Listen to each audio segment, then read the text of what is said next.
Hello everybody, welcome back to another video. Today is a recap of spending 36 hours in Edinburgh in May half term in 2024. So we took a flight with Ryanair at 8 AM from Stansted Airport, and it took less than an hour to arrive in beautiful Edinburgh. Even though it was a bit cloudy going up there, the views coming down were absolutely amazing, and the flights were about £35 return per person, which is such a good price.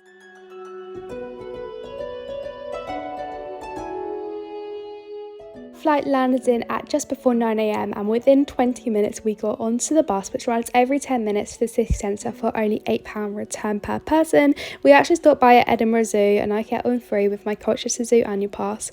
I was really impressed by the zoo and just how big it was, although it was super hilly. The zoo is home to a variety of animals including sun bears, koalas, penguins and more.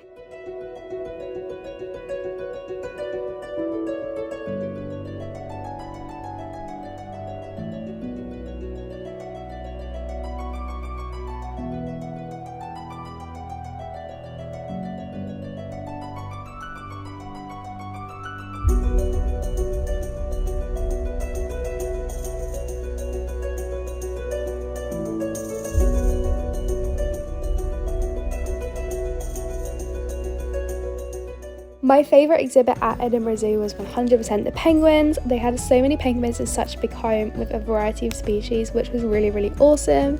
And the really cool thing about the penguins is that it was chick season, so we saw so many baby chicks, and it was the most adorable thing ever. I don't think I've ever seen this many chicks. So if you ever go between April, May and June, this is what you're going to see.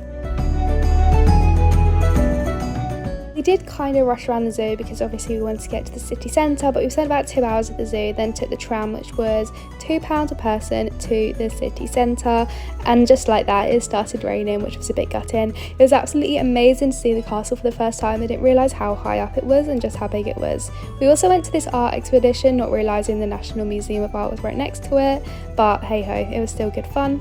And then we walked to our premier inn, which was the other side. Basically Edinburgh split into two parts, the old town and the new town.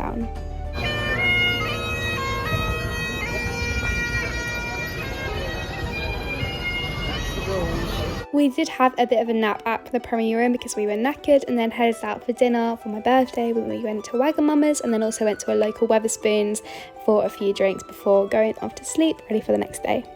The next morning the weather had fortunately cleared up, and we headed out for a morning breakfast at a local Scottish cafe, which was really nice, and then headed out for our 2 hour and a bit long walk up the hills of Edinburgh, including Arthur's Seat. This included walking through the city centre once again, which was absolutely beautiful and fully appreciated now it wasn't raining. The first hill we went up was a bit more of an easier one, and this is the Calton hill, and it was a really nice view of Edinburgh, and one that I think you'll do rather than going up Arthur's Seat.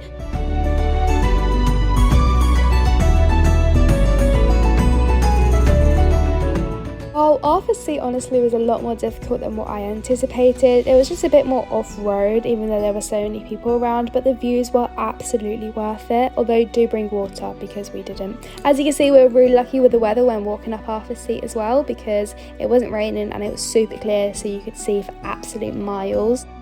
The total walk takes approximately an hour to an hour and a half, depending on how long you take. We took a bit of a detour / easier route back, which went past a really beautiful lake area, which was absolutely stunning, and obviously different views of the coastline as well as the surrounding towns.